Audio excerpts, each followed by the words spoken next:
Talvez você seja uma exceção entre os brasileiros. Mas, em geral, não são muitos os que conhecem a fundo o folclore do nosso próprio país. Embora algumas tradições tenham sobrevivido ao tempo, como a lenda do Saci Pererê ou as festividades de Parintins, muitas delas se perderam e não fazem mais parte do imaginário popular. Por causa disso, muitos de nós nunca nem ouvimos falar de algumas criaturas folclóricas. Às vezes, até mesmo por questões geográficas. Afinal, o Brasil tem uma cultura muito plural. Entre lendas indígenas e urbanas, algumas esquecidas e outras restritas a um estado ou região, nosso país esconde várias histórias únicas e algumas bem assustadoras. E aí, ficou interessado? Então vem com a gente porque chegou a hora de conhecer os 6 personagens mais cruéis do folclore brasileiro. Eu sou Antônio Bocco e você está no Fatos Desconhecidos. Número 1. Perna cabeluda. Você lembra da mãozinha da família Addams? Pois é, não é de hoje que a ideia de uma parte do corpo se mexendo sozinha assusta todo mundo, não é? É algo que fica bem ali entre o humano e o sobrenatural e, por isso, gera uma certa estranheza. É claro que um medo totalmente justificado, não é? Por favor. Não é à toa que nos anos 70 surgiu uma lenda em Recife com o mesmo tema, a perna cabeluda, também chamada de cabeluda. Foi noticiada pela primeira vez em um programa de rádio e meteu medo em muita gente. Segundo o mito, ela seria uma perna peluda, ambulante e completamente descontrolada. Ela não perde tempo e chuta todo mundo que encontra no caminho, causando machucados, ferimentos e até mesmo quebrando os ossos das suas vítimas por pura maldade.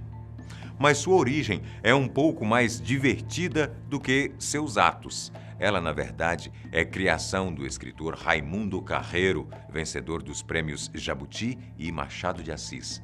Mesmo assim, ele afirmou que a perna cabeluda é sua obra mais famosa até hoje. Tudo começou quando ele trabalhava como jornalista do Diário de Pernambuco. Lá na redação, ele ouviu uma história meio suspeita sobre um vigilante que tinha encontrado uma perna peluda embaixo da cama. Mas não era só uma perna. Ela seria a perna do amante da esposa que estaria se escondendo ali embaixo. Só que Raimundo, bom escritor que é, acabou por inventar algo um pouco mais interessante em cima dessa anedota. Logo, a história se espalhou por todo o Recife e outros casos começaram a despontar nos jornais sensacionalistas da época. A perna cabeluda se tornou personagem frequente da literatura de cordel e saltou com seu único pé por todo o Nordeste. Ela até mesmo apareceu nos shows da nação Zumbi, ou pelo menos uma versão de pano dela. A lenda oficial do Boca a Boca diz que essa perna já teve um dono, um homem que matou a própria mãe a chutes. Sua alma foi para o inferno, mas a perna vaga sozinha pelas ruas do Nordeste, fazendo várias outras vítimas, sem nunca mesmo, se depilar. Número 2. Mãozinha preta. Quem diria que a perna cabeluda tem uma prima um pouco mais ao sul do país, não é? Mas é exatamente isso que sugere a história da Mãozinha Preta, lenda famosa do Sudeste brasileiro. Mas não, ela não deu tapas na mãe e, pelo menos até então, não há registros sobre a situação dos seus pelos. Ela funciona de uma maneira um pouco diferente e não necessariamente agride todo mundo que encontra. Ela é um pouco mais educada, por assim dizer. Embora sua origem não seja clara, há uma série de relatos que descrevem os encontros com a Mãozinha Preta que aparece sem avisos na casa das pessoas. Geralmente, esses encontros não são nada amigáveis. Ela pode te perseguir, te puxar, empurrar, beliscar ou até mesmo enforcar sem motivo algum. Mas em alguns casos raros, ela ajudou nos afazeres domésticos das pessoas, Talvez por estar entediada demais de só matar gente por aí. Número 3, minhocão. Achou que não ia ter lenda no Centro-Oeste? Achou bem errado. Tem lenda sim, e muito mais cruel do que a perna cabeluda ou a mãozinha preta. O minhocão, que não é parte do corpo, é uma criatura bizarra, natural das águas do Mato Grosso do Sul, embora já tenha sido avistada no Rio São Francisco e ao sul do Brasil também. O naturalista Auguste de Saint-Hilaire o descreveu da seguinte maneira: é um bicho enorme, preto, meio peixe, meio serpente, que sobe e desce este rio em horas perseguindo as pessoas e as embarcações. Basta uma rabanada para mandar ao fundo uma barca como esta nossa. Às vezes toma a forma de um surubim, de um tamanho que nunca se viu. Outras, também se diz, vira um pássaro grande, branco, com um pescoço fino e comprido, que nem uma minhoca. E talvez é por isso que se chama de o minhocão.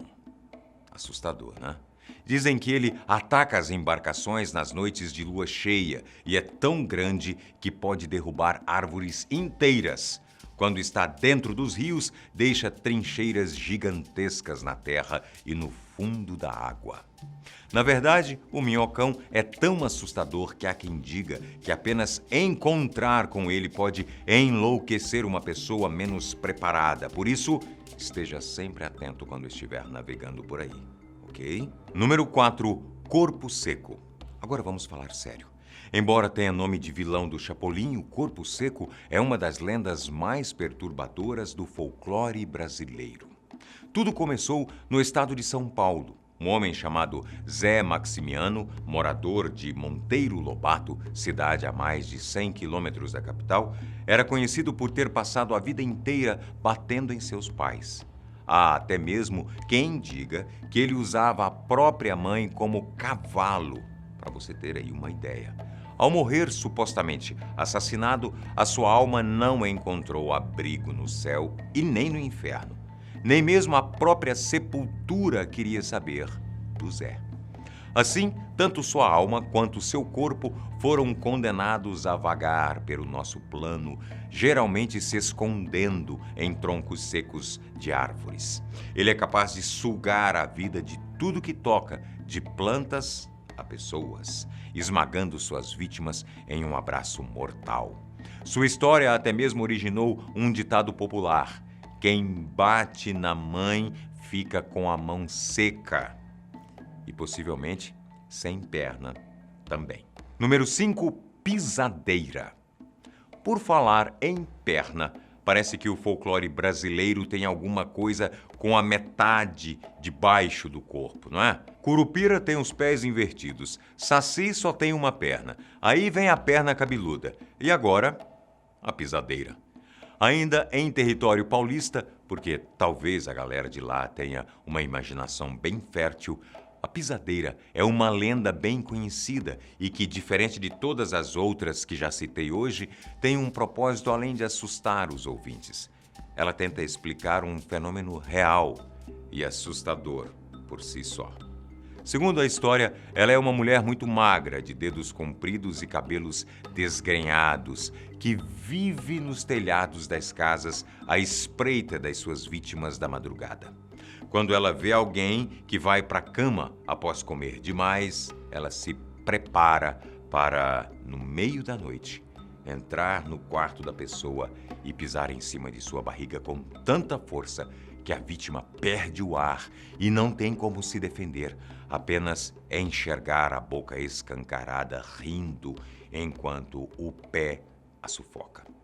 Agora eu te pergunto, já te aconteceu de acordar no meio da noite com uma sensação ruim no peito, às vezes até uma asfixia e não conseguir fazer qualquer coisa a respeito? Hoje em dia, a gente chama isso pelo nome de paralisia do sono, mas já houve a época em que o fenômeno era explicado por ninguém menos que a pisadeira. Mas convenhamos, com ou sem pisadeira, ficar completamente vulnerável e acordado na cama é o tipo de coisa pela qual ninguém quer passar. Número 6, gorjala. E por fim, temos uma criatura que dificilmente associamos à cultura brasileira: um gigante. Há quem diga que o gorjala é um ex-escravo, mas o que se sabe é que ele é um guardião das florestas do norte do país, que passa os dias caminhando pelos abismos e devorando todos os intrusos mal intencionados. Seu nome vem da palavra gorja, que significa a região da garganta. Por isso, ele é geralmente retratado com uma bocarra gigante que está sempre aberta. Alguns ainda afirmam que o gorjala é um ciclope que leva as suas presas embaixo dos braços, comendo pouco a pouco delas como se fossem um petisco. Essas são algumas das entidades mais desumanas que o Brasil já conheceu. Existem outras espalhadas por aí? Com certeza. O jeito é sempre estar alerta. Nunca se sabe o que você pode encontrar nas nossas florestas ou rios. Ou aí dentro da sua própria casa. E então, você conhece alguma outra lenda do tipo? Ou mesmo alguém que já encontrou uma dessas criaturas do vídeo de hoje? Bem, não deixe de comentar aqui embaixo, tá legal? E bom, vou ficando por aqui. E se você curtiu, deixe o seu like. Não se esqueça de se inscrever no canal para receber novos vídeos todos os dias, como a maioria de vocês já sabe. Um abraço grande e até a próxima.